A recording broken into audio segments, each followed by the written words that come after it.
जय हिंद बच्चों, कैसे हैं आप सब।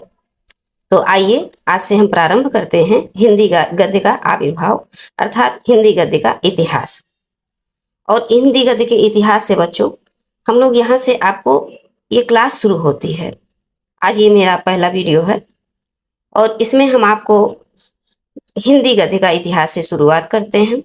आगे फिर हम पद्य को भी पढ़ाएंगे आपको, जो भी आपके 2000 राष्ट्रीय शिक्षा नीति 2020 के आधार पर बच्चों, जो आधार पर क्लास 9 के नवीनतम पाठ्यक्रमानुसार जो हिंदी गद्य हिंदी काव्य संस्कृत एकांकी इस जो भी इस पुस्तक में बच्चों समाविष्ट है उसे हम एक एक करके पढ़ाते जाएंगे।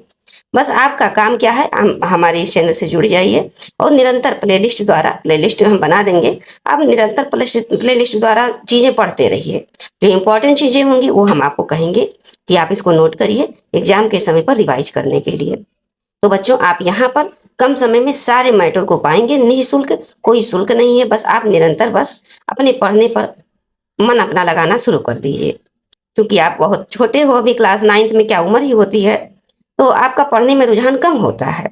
इसलिए बच्चों हम आपको मोटिवेट करते हुए पढ़ने के रीजन को हमको पढ़ना भी चाहिए। तो क्यों पढ़ना चाहिए, पढ़ते तो सब बच्चे हैं पर सबको नहीं पता। जब अगर आप अपने दिमाग में ये बना के चलेंगे कि हमको पढ़ाई क्यों आवश्यक है, हर जगह पर कदम कदम पे आपको मोटिवेट करते हुए पढ़ने के रीजन को बताते हुए आप आगे पढ़ाई से आपको क्या क्या आराम मिलेगा, क्या क्या फायदे होंगे, आप शिक्षित रहेंगे, समाज में आपका मान सम्मान कितना होगा, इस तरह से बच्चों हम आपको आगे बढ़ाते रहेंगे। क्योंकि आप ही देश के भविष्य हो और ये जो आप आज सीखोगे ना बच्चों, ये पग पग पे आपको हर कदम पे आपको प्रोत्साहित करेगा, नया रास्ता आपको दिखाएगा और जीवन जीने के आदर्श के रूप में आपको एक दिन आप पहचाने जाएंगे बच्चों। तो इसी हिसाब से आगे हम आइए अब आज से प्रारंभ करते हैं, ज्यादा बातें ना करते हुए, क्योंकि बीच बीच में हम आपको अपना परिचय देते रहेंगे, आपको बताते रहेंगे चीजें और सिलेबस कंप्लीट करना है, ये हमारा टारगेट है। और ये 2023 से हम प्रारंभ कर रहे हैं और इसमें ये जो 2023 में आने वाला जो एग्जाम है फाइनल, इसमें अब आपका इसके पहले ही लगभग सारे सिलेबस कंप्लीट करा देंगे। तो आइए बच्चों, चलिए हम प्रारंभ करते हैं हिंदी इतिहास। ये देखिए यहाँ से, ये देखिए बच्चों, हिंदी गद्य साहित्य का इतिहास बच्चों। तो ये आप यहाँ से हम प्रारंभ करते हैं, देखिए आविर्भाव से, क्योंकि मेन यहीं से है बच्चों। यहाँ से संबंधित आपसे क्वेश्चन भी बनेंगे एग्जाम में, इसलिए यहाँ से शुरुआत करते हैं। चलिए चलिए बच्चों, हम इसको एक एक करके पढ़ाते हुए आपको, बस आप ध्यान पूर्वक इसको ध्यान से सुनिए, मात्र सुनने पर फोकस कीजिए। हम इसको आपको पढ़ाते हुए बीच में इसमें चीजें समझाते रहेंगे, इंपॉर्टेंट चीजें बताते रहेंगे, एग्जाम से संबंधित क्वेश्चन किस प्रकार बनेंगे ये भी बताते रहेंगे साथ साथ में। तो आइए बच्चों शुरू करते हैं। ये देखिए हिंदी गद्य का आविर्भाव कैसे हुआ। तो हिंदी गद्य की जो उत्पत्ति है बच्चों 19वीं शताब्दी के नवजागरण काल में हुई थी। उस समय हमारा देश मध्यकालीन रूढ़ियों से मुक्त हो रहा था। मध्यकालीन जो रूढ़ियां थी अरबी फारसी, तो इससे जब मुक्त हो रहा था और पश्चिमी से आती हुई जो नवीनतम सांस्कृतिक चेतना को अपना रहा था, अर्थात अंग्रेजी भाषा को अपनाना प्रारंभ किया था। हमारे सामाजिक जीवन को प्रत्यक्ष रूप से जो बच्चों आधुनिक विचारधारा है, मॉडर्न विचारधारा है, नवीन शिक्षा पद्धति है और नए वैज्ञानिक आविष्कार प्रभावित कर रहे थे। अतः साहित्य में उनका प्रभाव प्रदर्शित होना स्वाभाविक हो गया था। बच्चों देखिए यहाँ पर हिंदी गद्य के प्राचीनतम प्रयोग राजस्थानी और कहाँ से बच्चों, राजस्थानी और ब्रज भाषा से प्राप्त होते हैं। जो प्राचीनतम प्रयोग होते हैं हिंदी गद्य का, जो प्राचीनतम पहले का प्रयोग है वो कहाँ से प्राप्त होता है, तो ये मेन देखिए बच्चों राजस्थानी और ब्रज भाषा। ये आपको राजस्थानी ब्रज भाषा बहुत जगह काम आएगा, इसको दिमाग में बना लीजिए। अब आगे देखिए बच्चों 10वीं शताब्दी के दान पत्रों, पट्टे, परवाने, टीकाओं के अनुवाद ग्रंथों में हमें राजस्थानी गद्य की झलक देखने को मिलती है। कहाँ पर, 10वीं शताब्दी की बात हो रही है। यहाँ पर ब्रज भाषा के गद्य का प्रारंभ 14वीं विक्रमी संवत 14वीं विक्रमी के करीब हुआ था। और यहाँ पर जो कृष्ण भक्ति के धारा कवि लोग थे, तो उन्होंने इस भाषा का विकास और उन्नति किया था, असामान्य योगदान दिया था। मतलब अपनी रचनाओं द्वारा, पदों द्वारा, जैसे रसखान हो गए, सूरदास हो गए, इन्होंने बहुत इस पर काम किया भाषा पर। और फिर आता है बच्चों, आते आते 10वीं शताब्दी के बाद ये देखिए 17वीं शताब्दी आता है, तक लिखी गई जो रचनाएं थी बच्चों, देखिए जो 10वीं शताब्दी से लेकर 10वीं शताब्दी से लेकर 17वीं शताब्दी तक जो रचनाएं लिखी गई थी वो गोस्वामी विठल दास का था। क्या था? श्रृंगार रस मंडन, वैकुंठ मणि शुक्ल के अगहन महात्मा, वैकुंठ मणि शुक्ल, ये देखिए विठल नाथ के श्रृंगार रस मंडन, वैकुंठ मणि शुक्ल के अग्रहण महात्मा और वैशाख महात्मा दो थे। और फिर ये गोकुल नाथ जो कि ये विठल नाथ के पुत्र थे बच्चों, और ये वल्लभाचार्य के पौत्र थे। तो ये 84 वैष्णव की वार्ता और 252 वैष्णव की वार्ता, ये तो मोस्ट इंपॉर्टेंट आपने सुना भी होगा, इसको आप कॉपी में नोट भी कीजिए। प्लस ये देखिए नाभादास आ गए आपके, अष्टयाम तथा लल्लू लाल कृत माधव विलास, ये नाभादास का अष्टयाम है और लल्लू लाल है एक कवि, उनका ये माधव विलास है। आदि विशेष रूप से कथनीय है बच्चों। इन्हीं से प्रचार प्रसार हुआ है भाषा का। तो प्राचीनतम जो उपलब्ध ग्रंथ ज्योतिरीश्वर जो ठाकुर थे बच्चों, इनके द्वारा जो लिखित है वर्ण रत्नाकर तथा गीतकार विद्यापति ने अपनी जो 2 रचनाएं कीर्तिलता और कीर्ति पताका द्वारा ज्योतिरीश्वर की गद्य परंपरा में अग्रिम कदम बढ़ाए हैं। मतलब ज्योतिरीश्वर के बाद ये दूसरे विद्यापति आए हैं जो कीर्तिलता और कीर्ति पताका लिखे हैं। राजस्थान की भाषा मैथिली भाषा में भी है और गद्य साहित्य की परंपरा उपलब्ध होती है, इन्हीं टीकाओं की परंपरा से चलती है। और बच्चों ये देखिए अब यहाँ से मोस्ट इंपॉर्टेंट प्रश्न आपसे बनेंगे। देखिए रामचंद्र शुक्ल को आप जीवन भर जब तक पढ़ाई करेंगे, हिंदी विषय आएगा तो आप इनको बार बार सुनेंगे, जानेंगे इनके बारे में। रामचंद्र शुक्ल काव्यों से खड़ी बोली का उद्गम मानते हैं। कहाँ से मानते हैं रामचंद्र शुक्ल? पूछ लेगा प्रश्न कि रामचंद्र शुक्ल खड़ी बोली का उद्गम किस विधा से मानते हैं, कहाँ से मानते हैं? तो काव्य से मानते हैं। कहते हैं और मानते हुए ये कहते हैं कि भोज के समय से लेकर जो हमीर देव के समय तक अपभ्रंश चल रहा था, अपभ्रंश काव्य की जो परंपरा चलती रही है, उसके भीतर जो खड़ी बोली के प्राचीनतम रूप भी झलक अनेक पदों में मिलती है। तो बच्चों यहाँ तक ये आप अपने आविर्भाव को समझा है। देखिए ये यहाँ आविर्भाव से हमने आपको यहाँ से ही इम्पोर्टेंट प्रश्न बनेंगे। तो ये आपका एक गद्य साहित्य हमने प्रारंभ कर दिया है। अब एक टॉपिक और पढ़ लीजिए कि ये क्या कहते हैं, ये खड़ी बोली गद्य का विकास कैसे हुआ। खड़ी बोली पे आ जाइए। तो ये खड़ी बोली गद्य का विकास कैसे कैसे हुआ? देखिए बच्चों, खड़ी बोली का उद्भव जो है ना सौरसैनी अपभ्रंश से हुआ है। ये मोस्ट इंपॉर्टेंट है। ये आपका प्रश्न बनेगा कि खड़ी बोली गद्य का विकास किस अपभ्रंश से हुआ? खड़ी बोली गद्य का विकास किस अपभ्रंश से हुआ? तो आप क्या बताएंगे आप? सौरसैनी अपभ्रंश से के उत्तरी रूप में हुआ है। उत्तरी रूप, ये उत्तर भारत की बात कर रहे हैं। इसका क्षेत्र देहरादून मैदानी, देहरादून कहाँ है बच्चों? उत्तर प्रदेश के ऊपर है नहीं, उत्तराखंड में। तो मैदानी भाग में दिल्ली, मेरठ, रामपुर, मुरादाबाद अपने उत्तर प्रदेश में, रामपुर दिल्ली, मेरठ, रामपुर, मुरादाबाद उत्तर प्रदेश में है। बड़ी खड़ी बोली गद्य का विकास मुख्य रूप से यही युगों से होता। अब देखिए इसके निम्न युग है, कौन कौन कहाँ से मानते हैं। देखिए भारतेंद्र युग कहाँ से कहाँ तक शुरू हुई है बच्चों?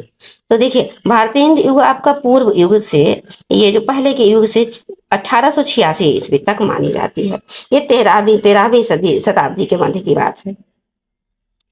और फिर उसके बाद देखिए बच्चों, ये भारतेंद्र युग, ये तो भारतेंद्र के पूर्व, भारतेंद्र के पहले के युग की बात हो रही है। अब भारतेंद्र युग की बात देखिए बच्चों, 1868 से यहाँ पर 1868 से 68 तक मानी जाती है, 13वीं शताब्दी तक। और यहाँ भारतेंद्र युग 1868 से 1900 ईस्वी तक मानी जाती है। और इसके बाद आता है द्विवेदी युग। तो बच्चों ये 1900 से 1922 तक मानी जाती है। उसके बाद शुक्ल युग या इसको छायावादी युग कहते हैं, ज्यादातर छायावादी युग बच्चे जानते हैं। ये 1919 से 1938 तक मानी जाती है। फिर आते हैं बच्चों शुक्लोत्तर युग, ये छायावादोत्तर युग में आता है। ये 1938 से 1947 ईस्वी तक है। फिर आते हैं बच्चों ये जो स्वातंत्र्योत्तर युग या अर्थात मतलब स्वतंत्रता के पश्चात जो युग आया है 1947 से अब तक की मानी जा रही है। तो बच्चों अब हम ये आपको थोड़ा जल्दी इसलिए पढ़ा रहे हैं ना बच्चों, इससे संबंधित हम क्वेश्चन जब कराएंगे तो फिर इसी चीज को बार बार रिपीट करवाएंगे और फिर अच्छे से समझाएंगे, क्योंकि आपका ये सिलेबस थोड़ा लंबा है, समय लगेगा, इसलिए हम इसको जल्दी आपको पढ़ा रहे हैं कि आप इसको बस मात्र ध्यान से सुनते जाइए। अब आइए बच्चों थोड़ा सा हम भारतेंद्र युग को देख लेते हैं इस वीडियो में, उसके बाद फिर हम चलेंगे भारतीय, ये देखिए भारतेंद्र के पूर्व युग। भारतेंदु से जो पहले युग की बातें उनसे थोड़ा समझ लेते हैं। प्रश्न यहाँ से बनते हैं बच्चे, इसलिए पढ़ा रहे हैं। तो खड़ी बोली गद्य के प्रथम दर्शन जो है अकबर की दरबारी कवि गंग थे। अब ये गंग जो कवि थे ये किसके दरबार में रहते थे, ये क्वेश्चन बन सकता है। तो अकबर के दरबार में रहते हैं। और इन्होंने क्या लिखा था, इनकी मेन कृति देखिए, चंद छंद वर्णन की महिमा इन्होंने लिखा था, 1570 में लिखा था। और ये एक ग्रंथ चंद छंद वर्णन नामक की महिमा नामक ग्रंथ लिखा था इन्होंने। कौन, गंग। और ये किसके दरबार में रहते थे, अकबर के दरबार में रहते थे। आइए बच्चों फिर नीचे देखिए, ये राम प्रसाद जो निरंजनी हैं, ये भाषा योग वशिष्ठ लिखे हैं। राम प्रसाद निरंजनी भाषा योग वशिष्ठ नामक रचना खड़ी बोली में लिखे हैं, जिसे खड़ी बोली का प्रथम गद्य ग्रंथ कहा जाता है। और हिंदी के विकास में सर्वप्रथम फोर्ट विलियम कॉलेज कलकत्ता का योगदान रहा है। इसके आचार्य जॉन गिलक्राइस्ट ने भारतीय भाषाओं का अध्ययन किया है और ईस्ट इंडिया कंपनी के प्रशासकों को हिंदी सिखाने के लिए उन्होंने व्याकरण और शब्दकोश की रचना की थी। किसने बच्चों व्याकरण और शब्दकोश की रचना की थी, बताइए। तो ये जॉन गिलक्राइस्ट का। और किसका योगदान रहा है बच्चों, तो ये देखिए, ये योगदान fort William college Calcutta, fort William college आप जानते हैं कलकत्ता में है। तो अब ये यहाँ देखिए, गिलक्राइस्ट की देखरेख में पुस्तकों के अनुवाद, अर्थात अलग अलग जो पुस्तकें थी बच्चों अलग अलग भाषा में, उसका ट्रांसलेशन आप अलग भाषा में, जैसे फारसी में है तो उसको हिंदी में करना, बंगाली में करना, और मौलिक रचनाएं भी जो स्वयं से लिखी जाती थी रचनाएं, उसको भी ये प्रकाशित करवाते थे। कौन, गिलक्राइस्ट करवाते थे। अब आइए देखिए बच्चों थोड़ा सा, हाँ, और फिर इसी संदर्भ में इंशाअल्लाह खां आ जाते हैं, लल्लू लाल आ जाते हैं, सदल मिश्रा आ जाते हैं, और सदा सुखराग। ये चारों बहुत मोस्ट इंपॉर्टेंट हैं बच्चों उस समय के, प्राचीनतम समय के। तो अभी इंशाअल्लाह खां की जो कृति है क्या है, तो रानी केतकी की कहानी है। ये ठेठ बोलचाल की भाषा में है बच्चों, ठेठ बोलचाल अर्थात खड़ी हिंदी भाषा में है। और लल्लू लाल की जो 14 रचनाएं बताई गई हैं उसमें प्रेम सागर इनकी प्रसिद्ध कृति है। लल्लू लाल ने 14 रचनाएं लिखे हैं, जिसमें इनका जो प्रेम सागर है, लल्लू लाल प्रेम सागर आपने सुना होगा बच्चों। तो ये अब चूंकि क्लास 8 तक तो ये सब रहता नहीं है बच्चों, ये क्लास 9th में आके आता है आपका हिंदी गद्य पद्य साहित्य ये सब चीजें। तो इसलिए आप धीरे धीरे ऐसे सुनते जाइएगा, और विश्वास मानिए आप जब क्लास 10th में जाएंगे ना, तो जब आप इसको फिर दोबारा पढ़ेंगे, थोड़ा इसको बढ़ा चढ़ा के और पढ़ाया जाएगा, तब आप इसको कठिन नहीं लगेगा। ऐसा नहीं लगेगा कि ये सुना सुनाया नहीं है, आप ये समझेंगे ये तो हमने पढ़ा है, मैंने पढ़ाया था। फिर आगे देखिए बच्चों, अब ये सदल मिश्र जो हैं आपके, ये सदल मिश्र क्या लिखे हैं, तो नाच के तो आख्यान लिखे हैं 1803 में। फिर देखिए बच्चों यहाँ पर अध्यात्म रामायण और रामचरित की रचना सदा सुखलाल ने अपने सहयोगी की तुलना में कम लिखा है। मतलब जो सदा सुखलाल हैं, ये अध्यात्म रामायण हो गया, रामचरित हो गया, इनके और सहयोगी हैं, इनकी तुलना में इन्होंने थोड़ा सा कम इस पर ध्यान दिया है। आगे आइए बच्चों, जो सुख सागर है, इनकी प्रसिद्ध रचना किसकी, सदा सुखलाल की। सुख सागर किसकी रचना है, सदा सुख लाल की है। अब ये देखिए बच्चों, खड़ी बोली के विकास में ईसाई धर्म प्रचारकों ने भी पूर्ण रूप से सहयोग दिया है। जैसे ये देखिए, बाइबल का प्रचार करने के लिए ईसाई मिशनरियों ने खड़ी बोली गद्य में इसका भाषांतर करवाया, मतलब ट्रांसलेशन करवाया, और स्वयं के धर्म का प्रचार संचार किया। इसी के फिर आइए बच्चों, इसे देखिए 1813 में, देखिए 1813 में विल्फोर्स एक्ट पास होने के पश्चात स्वयं के धर्म प्रचार। अब ये विल्फोर्स एक्ट ये सब क्या है बच्चों, ये सब आप सुनते जाइए, जब आगे इसको और विस्तार से बताएंगे तब चीजें आपको और अच्छे से समझ में आएंगी। तो धर्म के संचार की जो अनुमति मिल गई, तब ये सबसे ईसाइयों ने अपने धर्म का यथेष्ट मतलब अधिक से अधिक प्रचार किया, और इन्होंने एक और मुफ्त ईसाई धर्म की पुस्तकें और पैम्फलेट लोगों में वितरित किए, तो दूसरी ओर छोटे छोटे मिशन खोलने प्रारंभ कर दिए अपनी भाषा प्रचार के लिए, अपने धर्म के प्रचार के लिए। आगे बच्चों, 1817 में जो कलकत्ता में बुक सोसाइटी और 1833 में लगभग आगरा स्कूल बुक सोसाइटी की स्थापना हो गई, और फिर यहीं से विभिन्न विषयों की पुस्तकों का प्रकाशन हो गया। ये किस लिए हुआ बच्चों, ये दोनों 1817 में कलकत्ता में और 1833 में आगरा में, ये किस लिए हुआ बच्चों, तो ये पुस्तकों के प्रकाशन हेतु हुआ। तो अब देखिए बच्चों, यहाँ पर हिंदी के विकास में जो पत्र पत्रिकाएं हैं ना बच्चों, ये महत्वपूर्ण योगदान दी हैं, क्योंकि इन्हीं पत्र पत्रिकाओं के माध्यम से ये प्रकाशित कर रहे थे अपनी कविता हो गए, पद हो गए, तो भारतीय नाटक हो गए। भारतेंदु पूर्व काल में हिंदी का पहला जो समाचार पत्र रहा ना बच्चों, ये मोस्ट इंपॉर्टेंट और हमेशा ये प्रश्न में बनेंगे। आज से जब तक आप तैयारी करेंगे तब तक उदंत मार्तंड है आपका क्या, पहला समाचार पत्र हिंदी का ये देखिए बच्चों, हिंदी का पहला समाचार पत्र ये आपका उदंत मार्तंड है, जो 1826 में प्रकाशित हुई, वही कलकत्ता से प्रकाशित हुई थी। ये देखिए यहाँ से प्रकाशित हुई थी। फिर 1828 में कलकत्ता से ही बंगदूत का प्रकाशन हुआ, जिसे 1829 में सरकार ने बंद करवा दिया। फिर आगे देखिए बच्चों, अब सितारे हिंद, ये देखिए राजा शिव प्रसाद सितारे हिंदी आपके हाई स्कूल में भी बहुत इंपॉर्टेंट रहेंगे, तो अभी से आप सुने जाने रहेंगे इनके बारे में।